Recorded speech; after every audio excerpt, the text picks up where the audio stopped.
Hello friends, मैं Mohammad Latif advocate, district session court Shahjahanpur.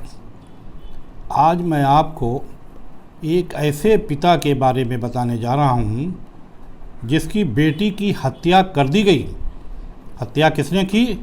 उसके ससुराल के लोगों ने हत्या कर दी। और वो बेचारा पिता अब न्याय के लिए मारा घूम रहा है, भटक रहा है सब तरफ वो, और वो इतना परेशान है। पिता, माता और परिवार के लोग बेहद परेशान हैं। पुलिस से न्याय की गुहार लगा रहे हैं बराबर। पुलिस के सभी अधिकारियों के पास वो थाने से लेके और एसपी, आईजी, डीआईजी और डीजीपी तक वो गुहार लगा चुके हैं, लेकिन अभी उनको ये नहीं लग रहा है कि उनको इंसाफ मिल जाएगा जल्दी। उन्हें लग रहा है कि इंसाफ अभी हमको नहीं मिलने वाला है। उन्होंने पुलिस के वरिष्ठ अधिकारियों से न्याय की मांग करी है। मैं आपको उनके बारे में आज विस्तार से बताने जा रहा हूँ। ये हैं लाला राम पुत्र बहादुर लाल, निवासी ग्राम सहजना चनौरा, बहादुरपुर, थाना जलालाबाद, ज़िला शाहजहाँपुर के रहने वाले हैं। लाला राम जी ने 3 वर्ष पहले अपनी बेटी का विवाह बरेली ज़िले के अतुल पुत्र पप्पू, निवासी ग्राम जोगी नवाला, चावल मंडी, ज़िला बरेली के साथ बड़ी धूमधाम से किया था और अपनी हैसियत के मुताबिक दान दहेज भी दिया था। जो भी उनकी हैसियत है, उनका कहना है कि उसके हिसाब से हमने दान दहेज भी दिया था।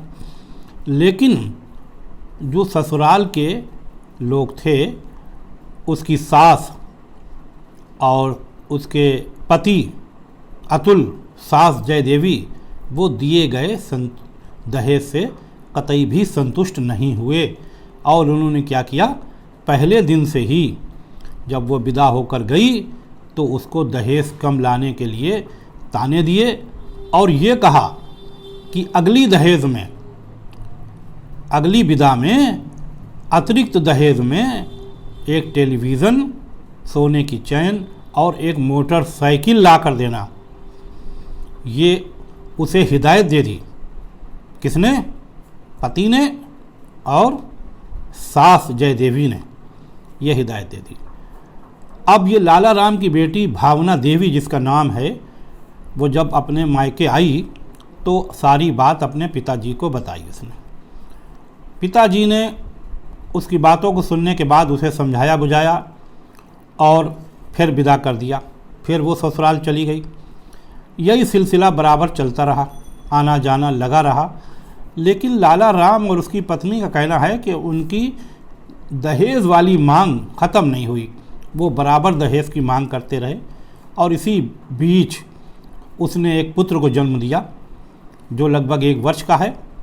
उसके बाद भी उनकी मांग कम नहीं हुई, मांग बराबर चलती रही। और वो बराबर लाला राम ये सोच कर के हमारी बेटी का घर बर्बाद ना हो, उसकी गृहस्थी बर्बाद ना हो, वो समझा बुझा के भेजता रहा और वो भावना देवी जो थी वो जाती रही। लेकिन ससुराल पक्ष के लोग जो थे वो दहेज के लिए बराबर अड़े रहे और वो दहेज की बराबर मांग करते रहे और उसको तंग तलाश भी करने लगे। उसको बराबर धमकियां भी देते कि भाई अब की नहीं लेके आई तो तुमको नहीं रखेंगे। और ये भी धमकी दी उसने, बताया कि अगर तुमने दहेज नहीं लाई तो हम दूसरी शादी भी कर सकते हैं, तुमको निकाल भी सकते हैं। तमाम तरह की बस धमकियाँ, आप समझते हैं कि जो लोग लालची होते हैं वो किस तरह की धमकियाँ देते रहते हैं, सभी लोग जानते हैं। और रोज़ आए दिन आप देखते होंगे, अखबारों में पढ़ते होंगे कि बहू की हत्या हो गई, बहू की हत्या हो गई, रोज़ ये हो रहा है। और हत्या हो गई उसके बाद कोई कार्रवाई नहीं हुई, ये भी आप देखते रहते हैं।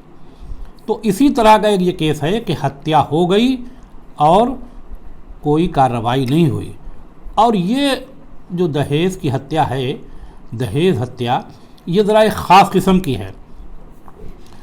इसमें यह हुआ कि लाला राम को कुछ दिन पहले ये पता चला कि बेटी बहुत परेशान है और उससे तंग किया जा रहा है।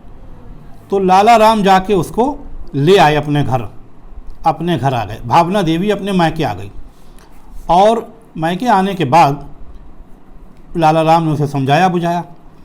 बहरहाल वो अपने मायके में थी, तभी उसकी सास जय देवी और पति अतुल उसको 23/9/21 को लेने के लिए यानी विदा कराने के लिए लाला राम के गांव आ गए। पहले तो लाला राम ने मना किया कि भाई हम नहीं भेजेंगे और आप लोग परेशान करते हैं और दहेज की मांग करते हैं और मारते पीटते भी बराबर हैं, आप तंग तराश करते हैं। लेकिन लाला राम का कहना है कि उन्होंने बहुत खुशामद दरामद करी और उन्होंने कहा कि अब हम नहीं मारे पीटेंगे और हम कतई परेशान नहीं करेंगे और अच्छे तरीके से हम रखेंगे। और बहू जो थी भावना देवी, लाला राम की बेटी, वो 5 महीने की गर्भवती भी थी और उसको उन्होंने तंग तराश किया था, जिसके निशान उसके मुंह पे थे उस वक्त। लेकिन लाला राम बेचारा एक पिता ही तो है, वो क्या करता। उसने जब उन्होंने देखा कि हाँ ये लोग बहुत कुछ आश्वासन दे रहे हैं और उसे उम्मीद लगने लगी कि अब ये शायद तंग तलाश नहीं करेंगे, ये परेशान अब बिल्कुल नहीं करेंगे। ये घटना 23/9/21 की है। उस दिन ये आए थे तो लाला राम ने अपने कई रिश्तेदारों के सामने उसको इस आश्वासन के साथ विदा कर दिया कि अब वो उसे परेशान नहीं करेंगे। वो लोग उसको भावना देवी को ले गए विदा करा के। लेकिन फिर क्या हुआ, फिर तो बड़ी अजीब बात हो गई कि अगले ही दिन लाला राम को सूचना मिली कि उनकी बेटी भावना देवी तो मर गई है, जबकि अच्छी भली 23 तारीख को लाला राम ने उसको विदा किया था। लेकिन 24 को उनका कहना है कि सुबह हमको सूचना मिली कि हमारी बेटी मर गई है। तब ये घबराए और घबराते हुए ये क्या करा, इन्होंने अपने पुत्र और एक आध और रिश्तेदार को साथ लेके बेटी की ससुराल बरेली पहुंच गए। वहाँ पता ये चला कि बेटी मर चुकी है और उसका क्रियाक्रम करने के लिए ले जाया जा चुका है। मतलब सीधा कि लाला राम को कोई सूचना नहीं और न ही लाला राम का कोई इंतज़ार करा उन्होंने। लाला राम पहुँचे भी नहीं, वो क्रियाक्रम करने के लिए ले गए। तो अब आप समझ लीजिए क्या उनका इरादा था। और जब लाला राम ये पता चला कि क्रियाक्रम करने के लिए ले गए तो लाला राम शमशान घाट पर पहुंच गए। शमशान घाट पे जहाँ क्रियाक्रम हो रहा था वहाँ डेड बॉडी पहुंची थी कि पीछे से लाला राम पहुंच गए। लाला राम ने बड़ी विनती करी कि हमको हमारी बेटी को दिखा दो, तो उन लोगों ने लाला राम के साथ मिसबिहेव किया, बदतमीज़ी करी और लाला राम की मर्ज़ी के बिना जबरन उन्होंने बग़ैर दिखाए उसका क्रियाक्रम कर दिया। और लाला राम ने जैसा कि कहा बताया कि उसको धमकियां भी दी कि सीधे शाहजहाँपुर भाग जाओ और अगर यहाँ दिख गए बरेली में या पुलिस के पास गए या कोई शिकायत कहीं भी करी तो तुम्हारा भी यही हाल कर देंगे।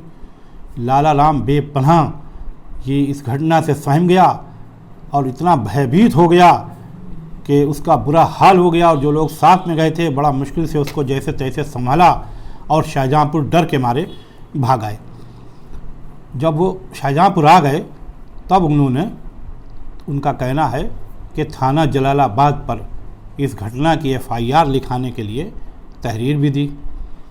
लेकिन पुलिस ने पता नहीं क्या किया, अभी तक तो वो तहरीर दर्ज नहीं हुई उसका कहना है। और तहरीर कहाँ गई ये भी उसको नहीं पता।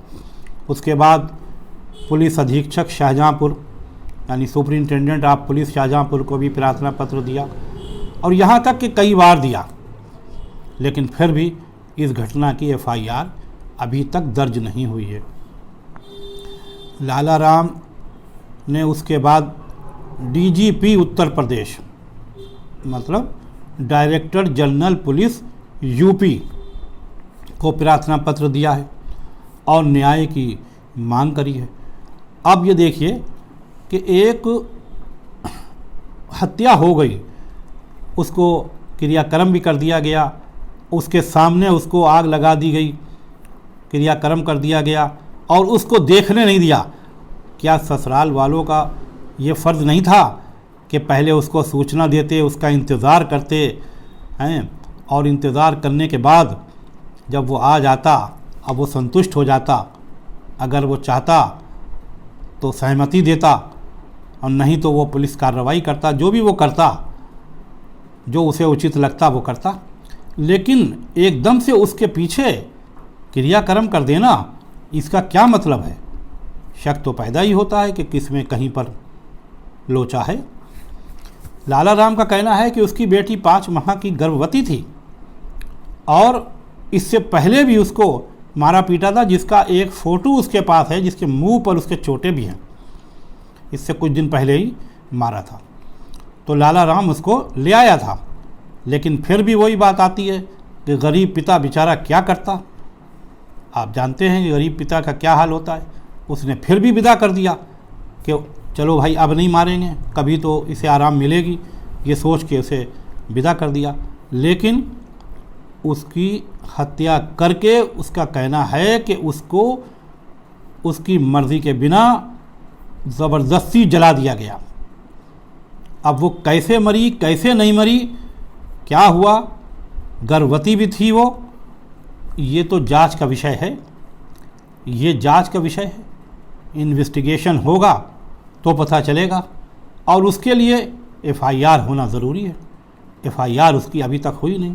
बहरहाल उसने डायरेक्टर जनरल पुलिस को, अब जो सबसे बड़ा पुलिस का ऑफिसर होता है, तो उसने उसको अपनी तहरीर दी है। अब देखिए कि क्या आदेश होता है। उसका कहना है कि अगर पुलिस ने कार्रवाई कर दी, एफआईआर लिख ली तो ठीक है, और नहीं तो वो अदालत का दरवाज़ा खटखटाएगा। उसको ये लग रहा है कि अब पुलिस से हमें कोई जो है राहत नहीं मिलने वाली है और अदालत में हमें जाना पड़ेगा। अब वो ये सोच रहा है और परेशान भी बहुत है कि अगर पुलिस कार्रवाई कर दे तो अच्छा रहेगा, उसकी अदालत की दौड़ भाग दौड़ बच जाएगी। अगर ऐसा हो जाता है तो बेहतर है, लेकिन उसे लग नहीं रहा है कि ऐसा जल्दी हो जाएगा। बहरहाल आप देखिए कि किस तरह से ससुराल पक्ष के लोगों ने एक दहेज के खातिर, एक मामूली सी चीज़ें न मिलने की वजह से या किसी दूसरी शादी करने के लालच में अपनी बहू की हत्या कर दी और माँ बाप को, माता पिता को, भाई को दिखाए बगैर ही उसका क्रियाक्रम भी कर दिया। ये एक बहुत ही जघन्य अपराध है। इतना जघन्य कि इसकी जितनी भी निंदा की जाए वो कम है। किसी की बेटी को अपने घर ला के और इस तरह मार देना, इससे गंभीर अपराध शायद कोई और नहीं होगा। और वो भी, ये तो डबल मर्डर है। वो 5 माह से गर्भवती थी, ये डबल मर्डर है, बहुत ही जघन्य है। ऐसे मुल्ज़िमानों को सज़ा तो मिलनी चाहिए। इसमें उम्मीद है कि जल्द पुलिस एफआईआर लिखेगी और कार्रवाई करेगी और मुल्ज़िमानों के ख़िलाफ़ जो कुछ भी अपराध बनता होगा उसमें उसके ख़िलाफ़ कार्रवाई करेगी, ऐसी उम्मीद हमें है। और आप भी कोशिश करिए और लाला राम जी को सपोर्ट करिए ताकि लाला राम को कानून से इंसाफ मिल सके और पुलिस सही कार्रवाई कर सके। ऐसा आप लाला राम का समर्थन करके उनको सपोर्ट दीजिए। और ये वीडियो अगर आपको अच्छी लगी हो तो इसे लाइक करिए, शेयर करिए, और अगर आप ये चैनल पहली बार देख रहे हों तो सब्सक्राइब कर लीजिए। शुक्रिया, धन्यवाद। आपका दिन शुभ हो।